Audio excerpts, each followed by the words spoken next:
Hey, good afternoon, everybody. It's Coach Derek from the PSP Showcase. It's midweek.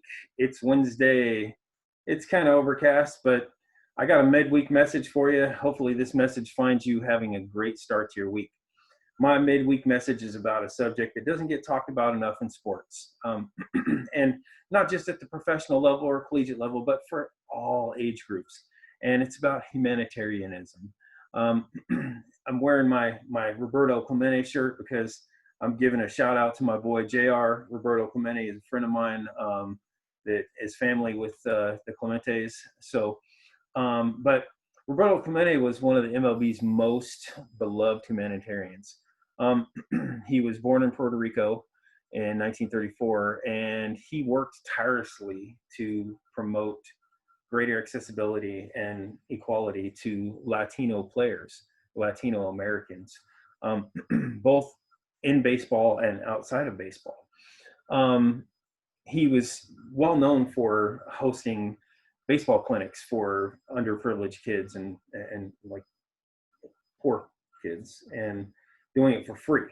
And he actually inspired me when I was in high school, when I read about him, and I set up a free summer baseball program for kids that their families couldn't afford to pay, and everything was donated. So he's been a huge inspiration to me, reading his story of his life, and and it's even greater that I have a friend that's actually family members with him. But Clemente's charity work started in Latin America and the Caribbean countries during his off seasons, and he would not only use his baseball platform to deliver baseball equipment, but he delivered food. He went the next step, not just thinking about like the underprivileged kids, but like the communities, feeding them and such. The sad part was that he died while he was still in his playing career. December 31st, 1972, he died in a plane crash at the age of 38 while he was en route to deliver aid to earthquake victims in Nicaragua. That following season, his jersey number 21 was retired by the Pittsburgh Pirates. And the MLB named the Commissioner's Award to honor him. They renamed it to honor him for that example. Let's see, it says, read this exactly as it's awarded. This award's given to the player who best exemplifies the game of baseball, sportsmanship, community involvement, and individual contributions to his team. So, like, just a well-rounded human being, like, doesn't just get it done on the baseball field, but he's concerned about the community he lives in and does a lot of things. So I want to talk a little bit about what does it mean to be a humanitarian? What guides athlete mentors, and, one of the things I have come across and I really liked was Muhammad Ali's core principles.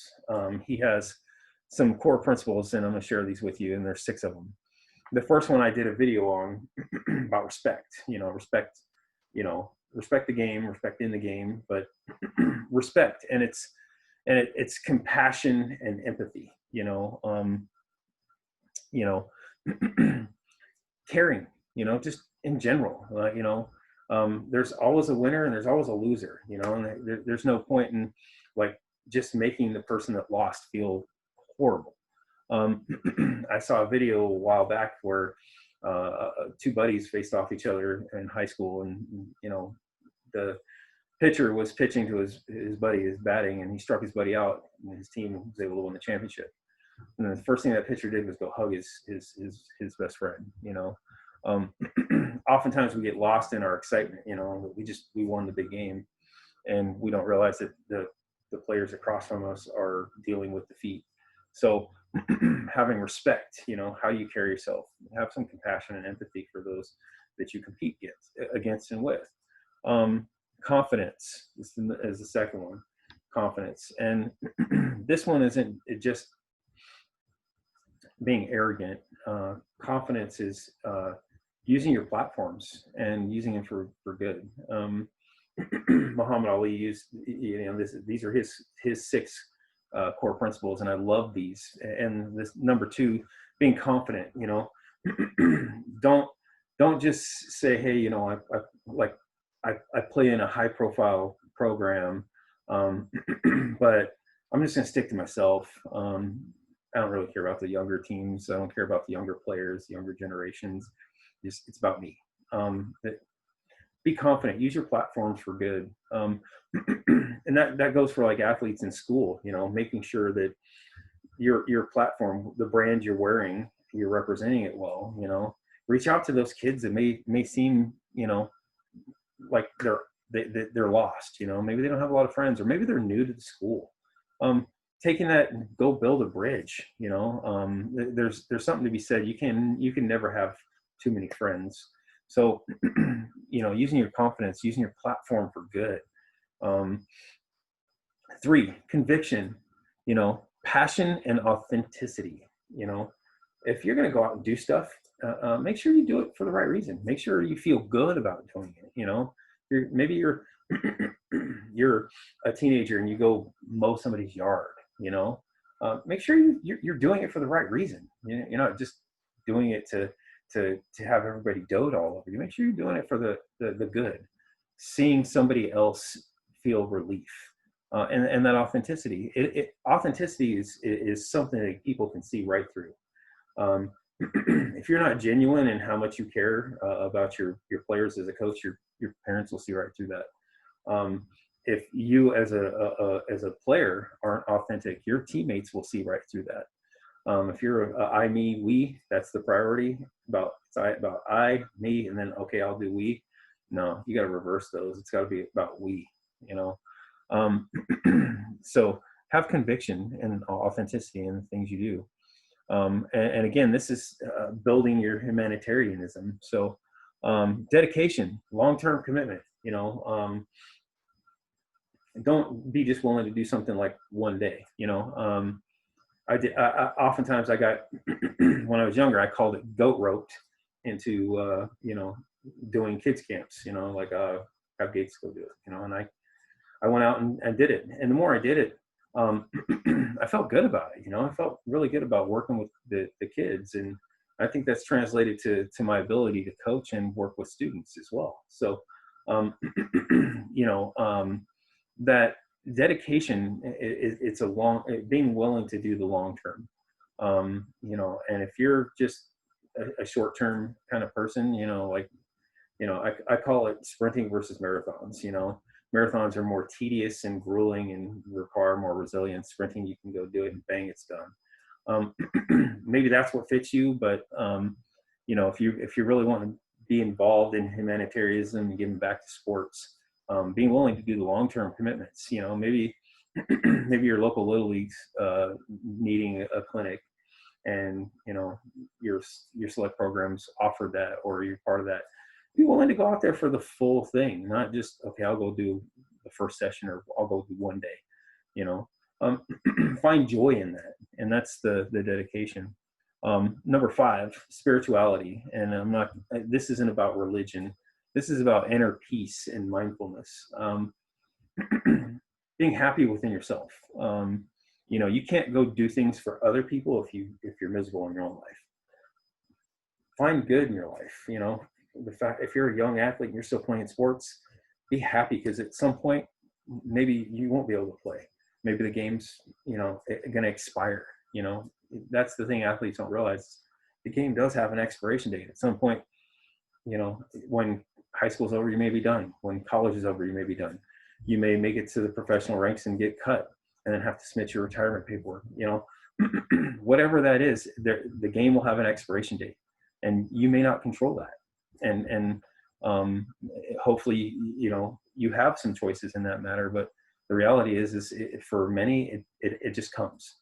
So finding inner peace and being happy with who you are and yourself, and being mindful of doing good for others and feeling good about yourself. And you can't do good for others if you're not in a good place yourself. And number 6 is giving. And this is service related. You might say, well, maybe you're a parent, you got younger players. guess what?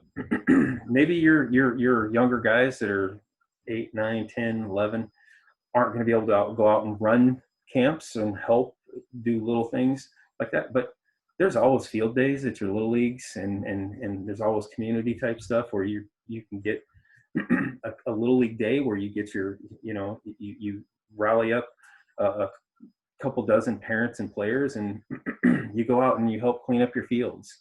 Maybe it's as simple as picking up trash and mowing the yards, or cleaning up the community around your fields, making sure that the trash cans aren't overflowing, and just caring about the property that belongs to your little league. And that giving service doesn't have an age specification. The high school guys I coach, I specify that you will get more out of giving service than the people that are receiving it.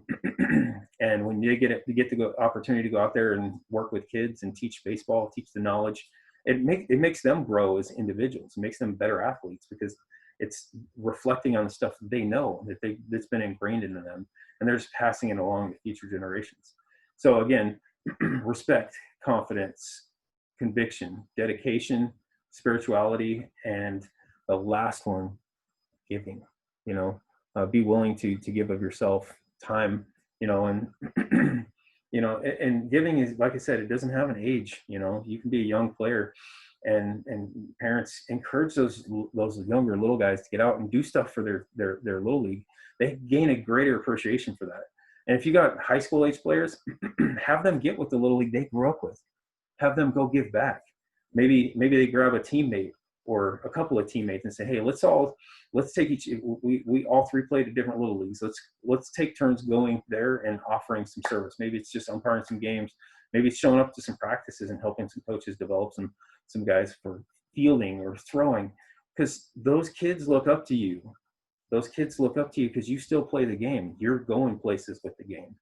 So again, the humanitarianism is huge, and if the more we can give back to the game, instead of just taking, because it's easy to always receive, but giving is a little less likely in today's day and age. So give back to your communities, give back to the people in your communities, and not just offering baseball. Maybe do a food drive. With everything going on, and as crazy as it is right now, and people being unemployed and not having paychecks and not getting stimulus checks and unemployment and all that, families are struggling. So maybe your program, maybe your high school guys say, hey, you know what, let's do a food drive. Let's start from our first game and see how many items we can start collecting to donate, because there's people in need.